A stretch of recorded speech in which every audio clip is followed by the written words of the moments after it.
Boa tarde, estamos começando mais uma transmissão ao vivo pelo Facebook do Amazonas Atual, para conversar com o advogado Daniel Nogueira, que foi um dos defensores do senador Eduardo Braga no processo que levou à cassação do governador José Mello. Daniel Nogueira atuou no TRE, né? Principalmente no TRE, e agora há pouco esteve na Assembleia Legislativa para receber lá o termo de posse do novo governador, do governador interino, Davi Almeida, e encaminhar para o TSE.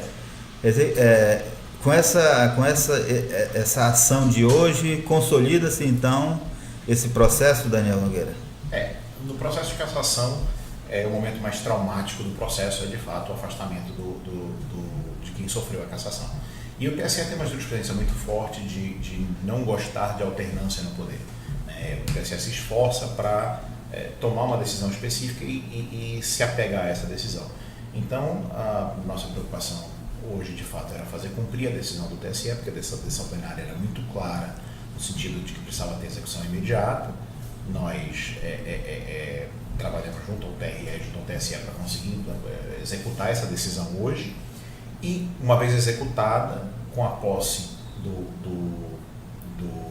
governador interino, nós pegamos o termo de posse para comunicar o fato ao TSE e, assim, arrefecer qualquer ânimo de buscar liminares que possam desatender ao princípio do TSE de evitar alternância de poder. Nós estamos aqui também com a jornalista Rosiane Carvalho, que vai participar da entrevista conosco.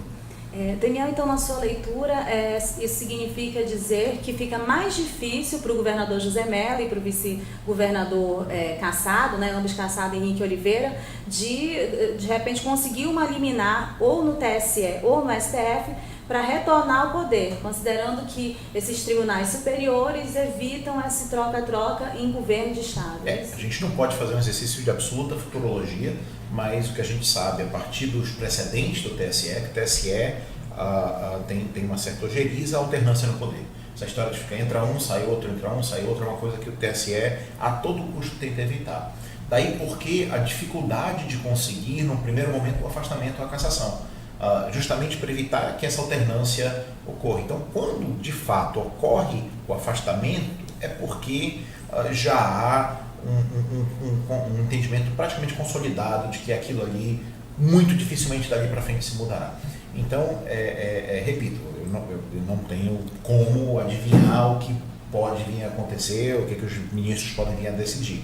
Eu posso dizer, a partir dos precedentes existentes, que uma vez realizada essa alternância, uma vez concretizada essa alternância, muito dificilmente o TSE ou o STF interferem para entrar e sair governante, principalmente de um governo de Estado. Agora, Daniel, na quinta-feira, o TSE já comunicou ao TRE, né, sobre a decisão. Era para ser cumprida imediatamente, o TRE não cumpriu. Só para fazer o meu parênteses, que a minha pergunta era também nesse sentido, mas eu queria provocar um pouquinho mais o Daniel no sentido de saber se o TRE, na sua opinião, segurou o governador por esses 4 dias na cadeira, né, do governo do Estado. Vamos lá.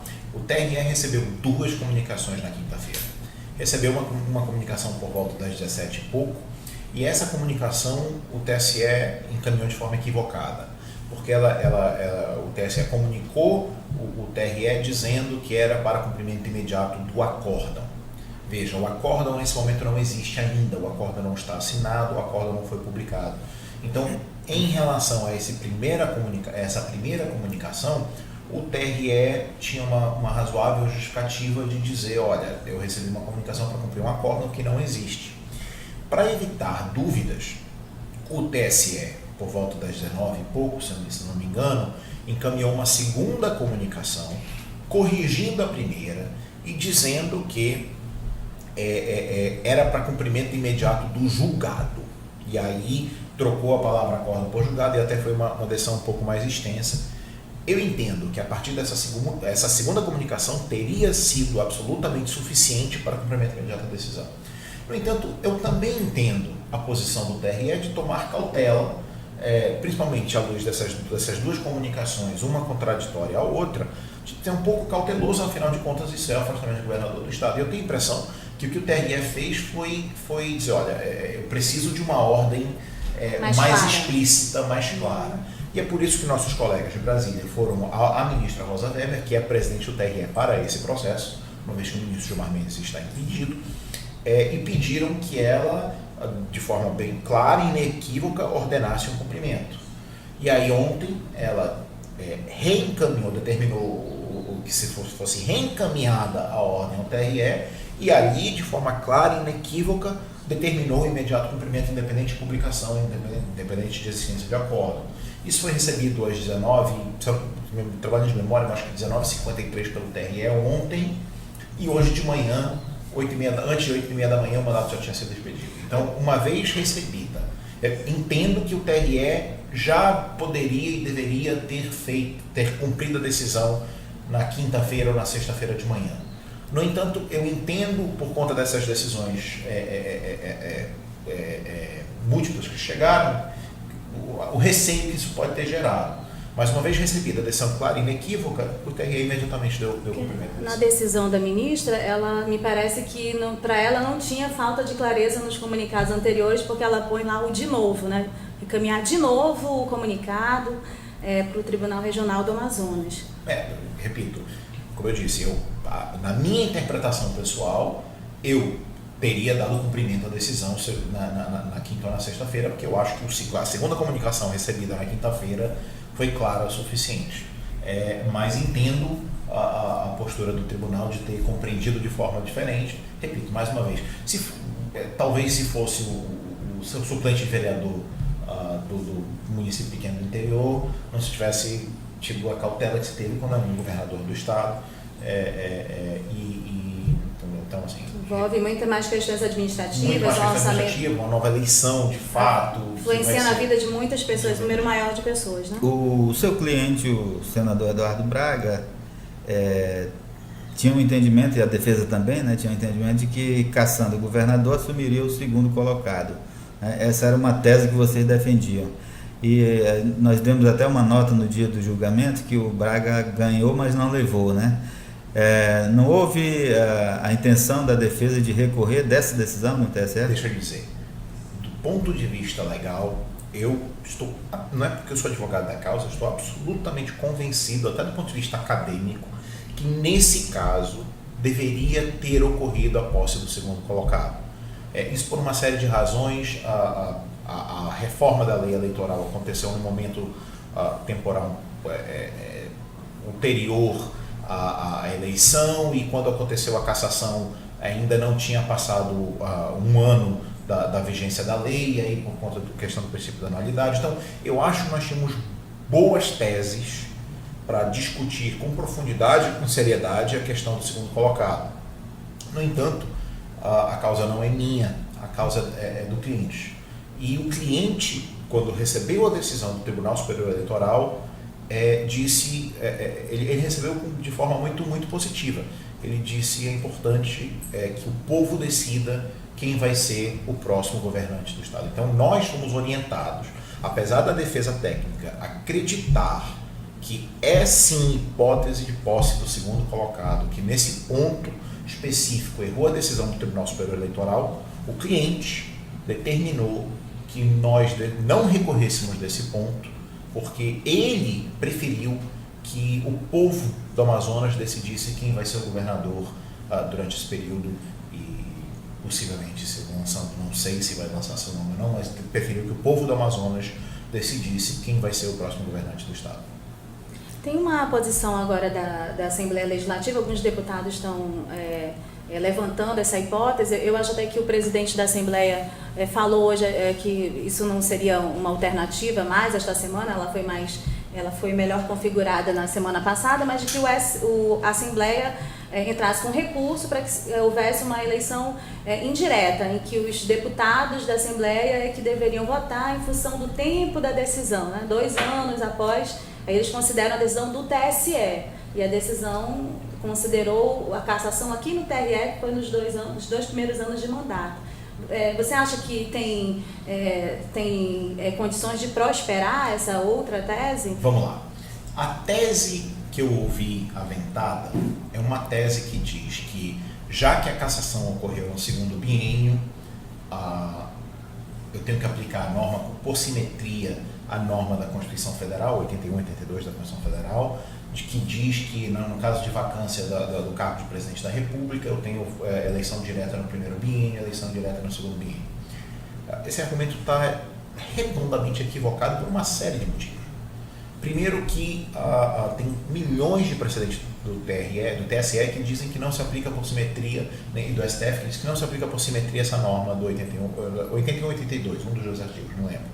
Não se aplica por simetria, ou seja, ela tem que estar textualmente regulada na norma local, ou então ela não se aplica. Eu não posso dizer, porque tem na Constituição Federal, tem que ser a mesma coisa para a Assembleia, tem que ser a mesma coisa para a Câmara Municipal. Segundo, que nós não estamos lidando com vacância. Deixa eu fazer uma rápida reflexão com vocês. A tese é de que a Constituição Federal exigiria que sempre observasse essa norma no caso de vacância. Eleição direta no primeiro biênio, eleição indireta no segundo biênio.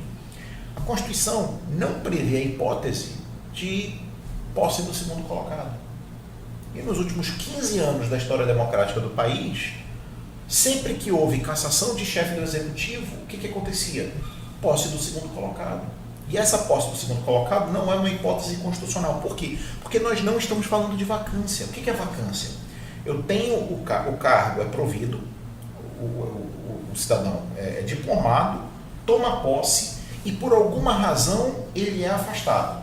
Ele morre, ele renuncia, ele sofre impedimento, como sofreu a presidente da República, ele é condenado criminalmente por alguma coisa que acontece entre ponto A e ponto B, ele é afastado. Então eu tenho alguém que tomou posse validamente, um cargo provido, e que não está mais no cargo. O que acontece na eleição é a cassação do registro do diploma. Então, o que acontece é que esse cargo não foi provido adequadamente. Eu anulo o ato de posse, porque eu anulo o diploma que foi usado para poder tomar posse. Então, repito, não é caso de vacância, é caso de necessidade de provimento desse cargo. Tanto é que não é caso de vacância, que nos últimos 15 anos da história democrática do Brasil, toda vez que um chefe do executivo era cassado, de governo principalmente, assumia o segundo colocado. E a hipótese de assunção do segundo colocado não é uma hipótese constitucional. Portanto, eu acho que isso é uma leitura rasa da Constituição. Eu acho que quem não tem intimidade com o assunto pode se confundir agora que as duas soluções são eleição, né? Porque antes uma solução era assumir o segundo colocado e a outra era eleição. Agora é uma eleição no primeiro biênio direta, segundo biênio direta, e agora nos primeiros 3 anos e meio direta, nos 6 meses finais indireta, mas são hipóteses que não se confundem. Só estou falando de vacância e anulação e necessidade de provimento de um cargo que não foi validamente provido. São situações absolutamente distintas. Agora, considerando que a legislação impediria esse tipo de eleição nesse momento, a julgar pelos próprios membros do TSE, acho que são 3 membros do STF ali, né? Então eles já dão uma indicação também de como o STF pode vir a analisar uma questão constitucional dessa. Jogar esse tipo de proposta gera um factoide, uma informação que vai ser disseminada também, que tem um efeito político, né? O relator do acordo é o ministro Barroso, que é um constitucionalista de escola, um constitucionalista de marca maior, respeitadíssimo. Tenho a impressão que se tivesse alguma constitucionalidade flagrante na norma, ele não precisaria de provocação alguma para poder levantar essa hipótese. E ele diz textualmente, com todas as letras, eleição direta no acordo, no voto que proferiu, no que foi acompanhado pela ministra Rosa Weber, no que foi acompanhado pelo ministro Fachin, no que foi acompanhado pelo ministro Herman Benjamin do STJ. Então, repito, eu acho que isso é um pouco uma leitura equivocada da Constituição.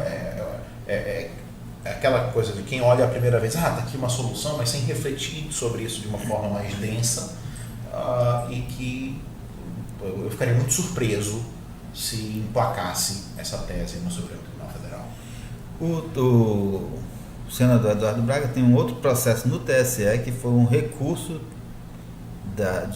vocês ingressaram, né? Porque nós ainda temos... Perdeu aqui no TRE um segundo processo que foi julgado e o ex-governador José Mello foi absolvido. Eu acho que a gente ainda tem, talvez, eu tenho que olhar os números, mas eu acho que a gente ainda tem uns 9 ou 10 processos no TRE, estou falando do TSE, né? Contra o governador José Mello e o vice, e esse que está no TSE, que aliás, entre outros fatos, tem o mesmo fato na Ibler. O fato na Ibler está contido na AIGE, que subiu para o TSE, que é a Ação de Investigação Judicial Eleitoral. Salvo engano, são 6 ou 7 fatos que essa AIGE debate, e um desses 6 ou 7 fatos é o caso Naibler.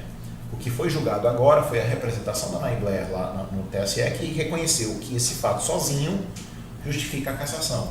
Ainda tem os outros processos que ainda precisam ser... mas aí tem um fato que levou à absolvição, que foi a conduta vedada, né? O TSE não considerou que havia provas suficientes para naquele processo de que houve conduta vedada do naquele governador, ou processo. Seja, que foi o governador usou ali o dinheiro público para financiar. Não, vamos lá. A conduta vedada naquele processo teria sido dos agentes administrativos que nós listamos. Porque, veja, na teoria que foi levantada e que na volta do ministro Barroso ele simplesmente disse que não estava convencido, ele não disse, e as provas são um pouquinho diferentes em cada um dos processos, porque no PRONAIGE tem outras provas que não tem na representação. O fato que nós alegamos é que quando o serviço foi atestado, ele foi falsamente atestado, até porque quem atestou o serviço foi nomeado para o cargo depois dos jogos, todos os 4 jogos da Copa. Você diz o serviço que foi contratado pelo governo da empresa da Naibler, né? Contratado não, né? Porque é interessante, eu nunca tinha visto isso na vida. Eu já vi contrato sem licitação, mas sem contrato com a administração pública, isso foi a minha primeira vez. Não tinha contrato entre a empresa da Naibler e o Estado. Não tinha nada, não tinha contrato, simplesmente eles pagaram no final das contas porque eles decidiram, foi reconhecida a prestação do serviço, mesmo sem contrato, está aqui R$1 milhão. E o problema que nós alegamos, dentre vários outros, é que quem atestou a prestação desse serviço, os 2 agentes públicos que atestaram a prestação desse serviço, foram nomeados depois dos 4 jogos da Copa. Ora, como é que essas pessoas que não estavam lá durante a Copa podiam dizer que aquele serviço foi prestado durante os 4 jogos da Copa, se aquelas pessoas só foram nomeadas para aquele cargo depois dos jogos da Copa passarem? E aí tem uma série de outros fatos. O que o ministro Barroso entendeu é que, nesse caso, não tinha prova suficiente de que esses agentes teriam se prestado exclusivamente a favorecer a campanha do governador José Mello. A AIGE tem provas diferentes, tem oitiva de testemunhas diferentes na AIGE que não foram oitivadas na representação. Isso pode ser reanalisado agora no final das contas. Se é 73, se é 41A, se é uso de servidor público, se é compra de voto, se é uso de dinheiro público para financiar a campanha, no final das contas a solução é a mesma: cassação do registro do diploma e, em alguns casos, a aplicação de multa. Então, nesse caso... O que eu queria saber é se a defesa do senador Eduardo Braga vai manter todos esses processos. Sim. Ou perde o objeto? Tem alguns processos. Os processos têm que prosseguir, até porque em alguns deles tem aplicação de multa. A gente já tem uma quantidade de multa. O TRE do Amazonas já aplicou um valor assim, bem significativo de multas nesse período eleitoral, que vão para o fundo partidário, por conta de... Porque eu tenho a multa, eu tenho a cassação, eu tenho a inelegibilidade reflexa das pessoas que participam disso. Então, eu não vejo razão, pelo menos até uma dessas situações se consolidar por absoluto, de não continuar com o desenvolvimento dos processos no TSE e no TRE. Daniel, nesse contexto ainda das novas eleições, voltando um pouquinho, a decisão do TSE, ela por si só, ela já torna-se um precedente para futuras decisões, né? A gente sabe que o TSE está prestes a a analisar, julgar um processo muito importante para o país, que é a cassação da chapa Dilma Temer, né? Se o TSE resolvesse aplicar a posse do segundo colocado no caso do processo do governador Cassado Melo e do senador Eduardo Braga, ele teria que aplicar também para esse caso Dilma Temer a posse do segundo colocado? Muito provavelmente, porque nós temos hoje um sistema de precedentes.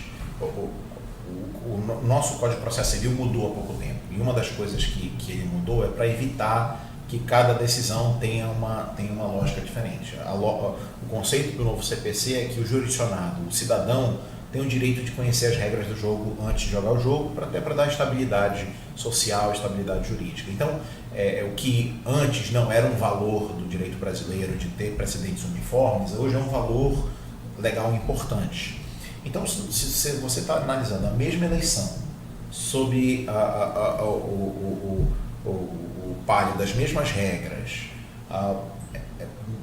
é muito difícil explicar ter uma nova solução. Então, se no caso José Melo, o Tribunal Superior Eleitoral tivesse definido que o que deveria acontecer é a posse do segundo colocado, é muito difícil que, no caso Dilma Temer, mesma eleição, do mesmo ano, ele tivesse chegado a uma solução distinta. Então, presumindo que haja cassação, que é uma presunção enorme, mas presumindo que haja cassação, no caso Dilma Temer, a solução, me parece, mais adequada seria a mesma solução aplicada ao caso Melo. Então, se tivesse mandado nomear o segundo colocado aqui, talvez tivesse que ter mandado nomear o segundo colocado lá e transformar nisso a Aécio Presidente do Brasil. Como determinou novas eleições aqui, é possível que determine lá novas eleições presidenciais diretas. Você acha que isso influencia nas decisões?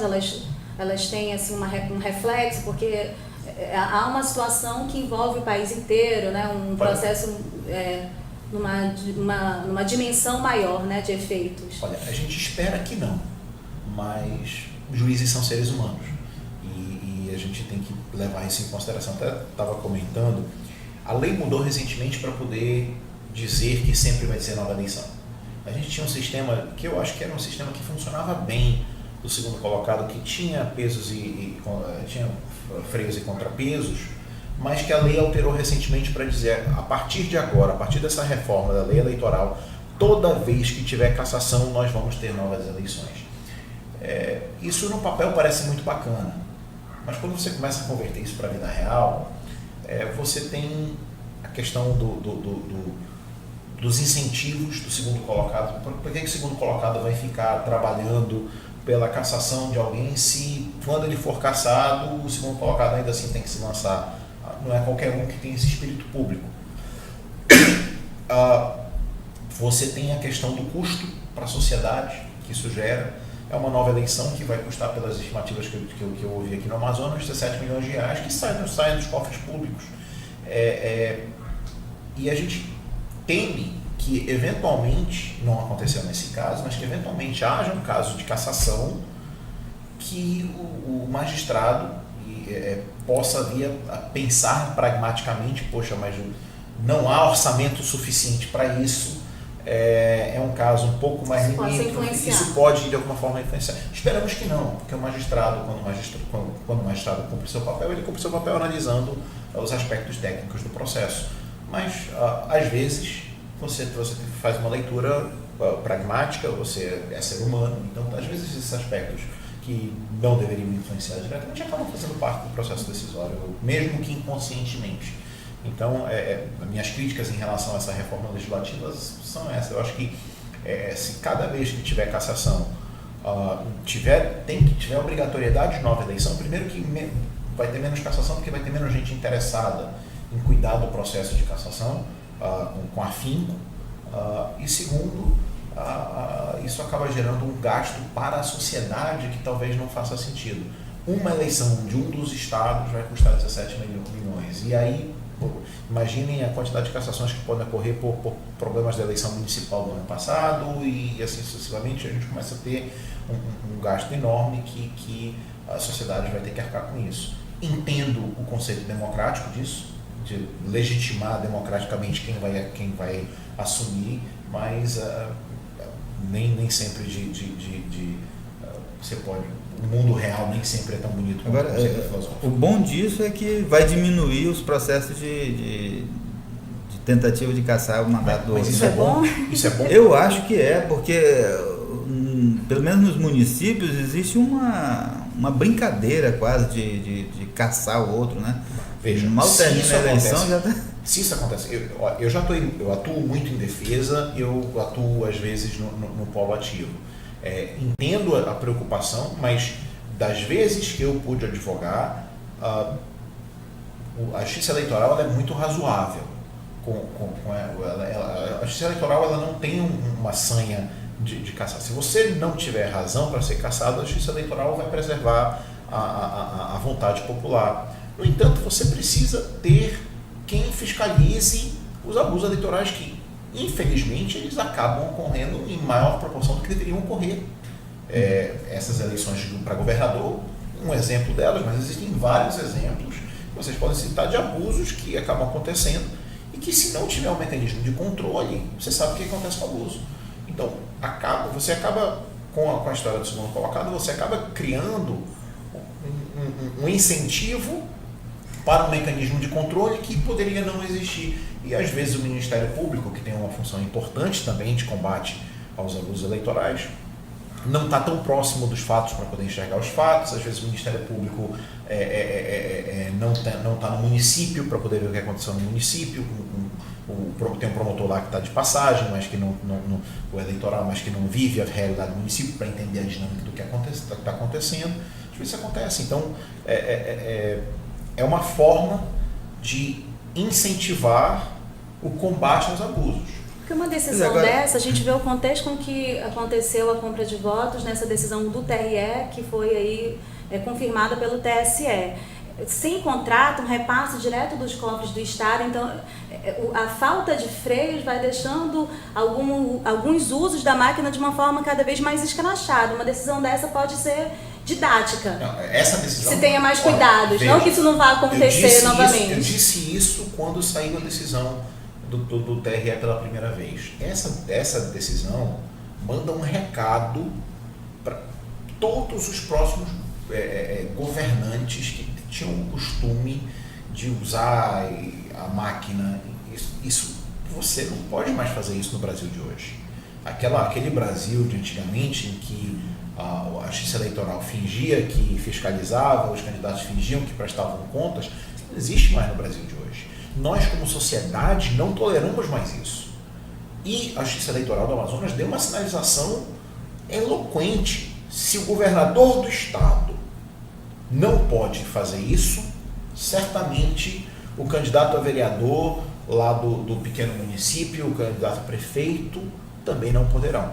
E isso gera, no final das contas, um cuidado com a coisa pública. Agora, isso também depende de uma agilidade maior da justiça, né? Porque nós estamos no 3º ano já de mandato do governador José Mello e agora que o primeiro processo chegou ao fim, né? Ainda tem outros 12 processos, talvez.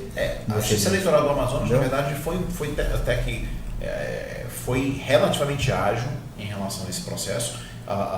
Esse processo terminou aqui nos primeiros meses de 2016. Então, em um ano e pouco, 1 ano e 2 meses, 1 ano e 3 meses, esse processo terminou na Justiça do Amazonas. O TSE demorou quase esse tanto para poder julgar lá em cima, mas aí também não dá para culpar o TSE por causa do processo que vai ser. Mas o que eu digo é o seguinte, olha, tem prefeitos de 2016 que ainda não teve julgado o seu registro de candidatura, né? Está sendo questionado o registro de candidatura e não foi julgado. Isso era para ser julgado antes da eleição, né? Certamente antes da eleição, e o cara já tomou posse, assumiu a prefeitura e não é julgado. Então, eu acho que essa agilidade ela tem que ser maior, né? Os juízes precisam trabalhar mais rapidamente para definir essas questões e até evitar que o cara seja eleito e depois seja cassado. Assim, Se tu analisares friamente, os prazos da justiça eleitoral, eles são muito duros. É porque o mundo real acaba gerando uma certa flexibilidade em relação a isso, mas a rigor, esses processos de cassação, se nós fôssemos colocar os prazos na ponta do lápis, eles deveriam terminar do começo ao fim em muito menos de um ano, mas muito menos. Tanto é que a lei eleitoral fala que a razoável duração do processo na justiça eleitoral é de um ano, contadas todas as instâncias. Isso tem um dispositivo expresso na lei eleitoral. E os prazos são curtos, né? Curtos, inclusive para os juízes, inclusive para os magistrados, e com consequências severas para o magistrado e para o juiz que descumpre esse prazo. O que acaba acontecendo é que você não pode ignorar a realidade, você não pode usar a lei para ignorar a realidade. Às vezes você tem magistrados que têm outras atribuições e que tem vários processos para poder... e se fosse levar à risca, ele não conseguiria julgar nenhum deles, porque ia prestar uma jurisdição ruim em todos eles. Então, o ideal é que seja a jurisdição rápida e boa, mas se não puder ser rápida, que seja boa. Que foi o que aconteceu no nosso caso. Eu queria pedir a opinião do Daniel, Valmir, a respeito do vice-governador Henrique Oliveira. Ele tem uma situação muito peculiar, né? Ele tenta recursos paralelos também, além de reverter a situação, mas também de não ser, em caso da cassação, de receber a inelegibilidade por 8 anos, né? Isso poderia inviabilizar ele politicamente mesmo, né? E de que ele não participava do governo nesta época em que essa irregularidade, né, que motivou a cassação ocorreu. Qual a sua opinião como jurista mesmo? Acho que ele tem condições de ter uma decisão positiva para ele? Eu não vou comentar na questão da inelegibilidade, porque isso é uma discussão que ainda está viva e isso ainda pode ser objeto de debate judicial, enfim. O que eu posso dizer é que nesta eleição ele não pode participar, porque tem um precedente histórico do TSE que quem foi cassado, ainda que não esteja gravado pela inelegibilidade, quem foi cassado não pode participar da eleição substitutiva. Então, nesta eleição aqui, não há dúvida de que Henrique Oliveira não vai participar. A decisão do Barroso não diferenciou a situação dele da situação do Melo. Não há diferenciação na decisão. Ele analisou esse pedido? Pois não há diferenciação. E não sei se é necessário fazer isso agora ou se isso é uma discussão que o Henrique há de fazer quando tentar se registrar para uma próxima eleição. Eu também não sei, porque é uma possibilidade que esse silêncio agora, o silêncio pode funcionar para bem ou para mal. Pode ser interpretado. Já é uma interpretação do advogado. Ele vai ter a essas oportunidade, possibilidades dele, quando tentar se lançar candidato, mesmo com a decisão aí, de tentar discutir a situação dele, mas aí eu não vou entrar nos detalhes da situação dele, até porque essa questão pode ainda ser debatida pelos colegas em Brasília. Ok. Tudo certo, então? Tá certo, então. Muito obrigada pela entrevista. A gente agradece, então, a participação do Daniel Nogueira e desejamos aí sucesso nos outros processos. Também. Obrigado. Agradeço a oportunidade de esclarecer e parabéns pelo serviço que vocês têm feito de informar a sociedade, que tem acompanhado, sou um leitor do portal, vocês sabem disso, e parabéns pelo serviço que vocês têm prestado. Obrigado à audiência e até a próxima. Até a próxima.